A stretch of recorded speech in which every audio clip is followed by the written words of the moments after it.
En la penumbra de una sala hospitalaria del siglo XIX, el aire se llena de un silencio denso, roto apenas por los gemidos de dolor y los susurros temerosos de mujeres jóvenes en espera de dar a luz.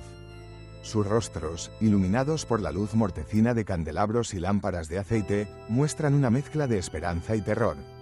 Cada parto es un salto al vacío, una apuesta por la vida que, para muchas, termina en una agonía indescriptible.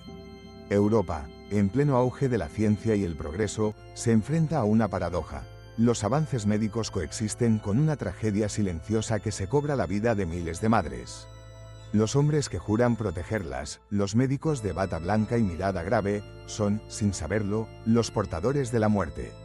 Esta es la historia de una epidemia evitable, de una negligencia institucionalizada y de un hombre, Ignaz Semmelweis, que luchó contra el dogma, el orgullo y la ignorancia, para descubrir una verdad simple y revolucionaria: lavarse las manos puede salvar vidas. En la década de 1840, el Hospital General de Viena se erige como uno de los centros médicos más prestigiosos de Europa. Sus pasillos resuenan con los pasos de médicos, estudiantes y matronas, mientras las salas de maternidad bullen de actividad. Pero detrás de esta fachada de progreso, se esconde una realidad aterradora. El hospital alberga dos clínicas de maternidad, separadas por algo más que muros y puertas: la primera clínica, atendida por médicos y estudiantes de medicina, y la segunda clínica, bajo el cuidado de matronas.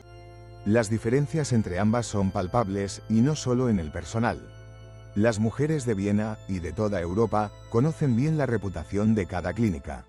Ruegan, suplican, hacen todo lo posible para evitar ser admitidas en la primera clínica, conscientes de que entrar allí puede equivaler a una sentencia de muerte. Las cifras son contundentes. En la primera clínica, la mortalidad por fiebre puerperal alcanza niveles alarmantes: 10%, 15%, a veces incluso 30%. En la segunda clínica, la tasa se mantiene en torno al 3 o 4%. La causa de muerte es casi siempre la misma: fiebre puerperal, una infección devastadora que comienza con fiebre alta, escalofríos, dolor abdominal, y termina en una lenta y dolorosa agonía. Las madres, tras el parto, ven cómo sus cuerpos se consumen, mientras la ciencia médica observa impotente. Los médicos, enfrentados al misterio, lanzan teorías para explicar la tragedia: miasmas, aire viciado, desequilibrios en los humores, incluso el miedo o la moralidad de las mujeres. Pero ninguna explicación logra resolver el enigma. ¿Por qué la primera clínica, supuestamente más avanzada, es tan mortal?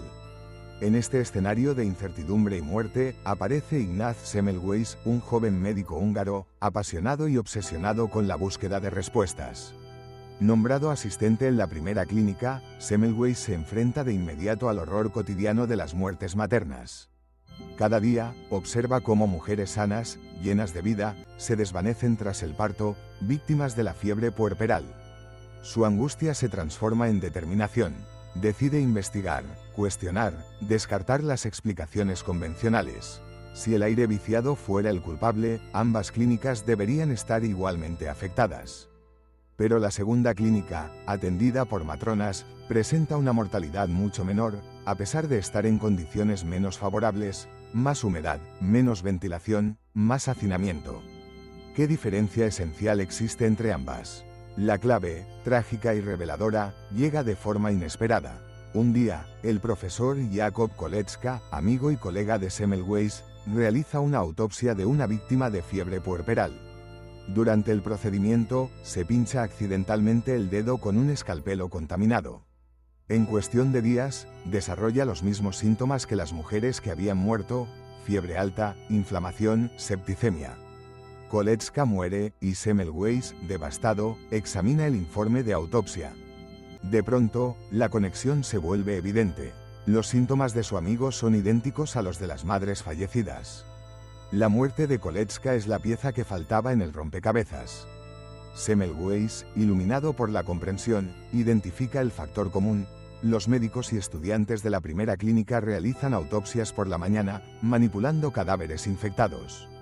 Luego, sin lavarse las manos, pasan directamente a examinar a las mujeres embarazadas. Sus manos, invisiblemente contaminadas con partículas cadavéricas, transmiten la infección de los cuerpos muertos a los vivos. La segunda clínica, atendida exclusivamente por matronas, no realiza autopsias y por tanto, no existe esa cadena mortal de transmisión. La revelación es tan simple como aterradora. Los médicos, orgullosos defensores de la vida, son los responsables involuntarios de la epidemia que arrasa a las madres de Viena. Decidido a romper el ciclo de muerte, Semmelweis implementa un protocolo radical. Instala recipientes con solución de cal clorurada, un potente antiséptico, y exige que todos los médicos y estudiantes se laven las manos meticulosamente antes de tocar a cualquier paciente. La resistencia no tarda en aparecer. Los estudiantes se quejan del escozor y la irritación en la piel. El procedimiento es tedioso, incómodo, humillante para algunos. Pero Semmelweis es inflexible. La seguridad de las madres está por encima de la comodidad de los médicos. Los resultados son inmediatos y asombrosos. Las cifras de mortalidad en la primera clínica caen en picado. De un 18% se reduce a menos del 2%. La evidencia es incuestionable. Por primera vez en años, las mujeres pueden dar a luz sin el fantasma de la fiebre puerperal acechando cada contracción. Semmelweis presenta sus hallazgos ante sus colegas, esperando reconocimiento y gratitud. Pero lo que recibe es desprecio, hostilidad y burla. La comunidad médica, liderada por el conservador Dr. Johann Klein, jefe de la primera clínica, rechaza la teoría de Semmelweis. La idea de que sus manos son vehículos de muerte es una afrenta intolerable. Para los médicos, hombres educados y respetados, la sugerencia es absurda y humillante. Prefieren aferrarse a sus viejas creencias, ignorando la evidencia que tienen ante los ojos. El lavado de manos es visto como una crítica personal, una amenaza al prestigio y la autoridad. Semmelweis, lejos de ser celebrado, es marginado, desacreditado y finalmente, despedido. El rechazo institucional, el aislamiento y la frustración consumen a Semmelweis. Su carácter se vuelve errático, su salud mental se deteriora. Escribe cartas furiosas a los líderes médicos de Europa, acusándolos de negligencia criminal, llamándolos asesinos. Sus palabras, cargadas de desesperación, caen en oídos sordos. Finalmente, los mismos colegas que ignoraron sus advertencias lo internan en un manicomio. Allí, solo y atormentado, Semmelweis muere a los 47 años, víctima, irónicamente, de una infección séptica. La misma enfermedad que combatió durante toda su vida se lleva su último aliento. Pero la historia no termina con la muerte de Semmelweis. Años después, los avances científicos de Louis Pasteur y Joseph Lister confirman la teoría de los gérmenes. Las partículas cadavéricas de Semmelweis son, en realidad, bacterias. Su intuición, despreciada en vida, se convierte en dogma médico. El lavado de manos, la esterilización, el control de infecciones, se vuelven pilares fundamentales de la medicina moderna. Semmelweis es finalmente reconocido como el padre del control de infecciones. Su legado salva millones de vidas cada año en hospitales de todo el mundo. Hoy, los profesionales de la salud lavan sus manos con diligencia, utilizan guantes estériles, desinfectan cada instrumento quirúrgico. El acto simple de lavarse las manos es una barrera infranqueable contra la enfermedad. Pero detrás de esta rutina cotidiana se esconde el sacrificio de miles de mujeres y la lucha solitaria de un hombre que desafió al sistema. La historia de Semmelweis es mucho más que un capítulo en los libros de medicina. Es una lección eterna sobre los peligros del dogmatismo, el ego y la resistencia al cambio. Nos enseña que el progreso científico no es lineal, ni inevitable, sino el resultado de luchas, fracasos y sacrificios. La verdad, a menudo, es simple, pero impopular. La humildad de aceptar que podemos ser el vehículo del problema es el primer paso para convertirnos en la solución.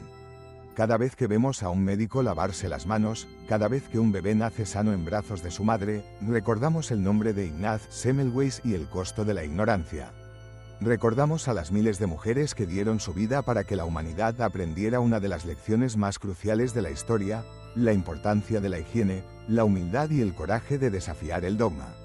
En memoria de Ignaz Semmelweis y de las incontables víctimas de la fiebre puerperal, su sacrificio no fue en vano. La medicina avanza, pero nunca debe olvidar las manos sucias que marcaron el inicio de una revolución silenciosa y el valor de quienes, contra todo pronóstico, se atrevieron a buscar la verdad. #lavado de manos #historia de la medicina.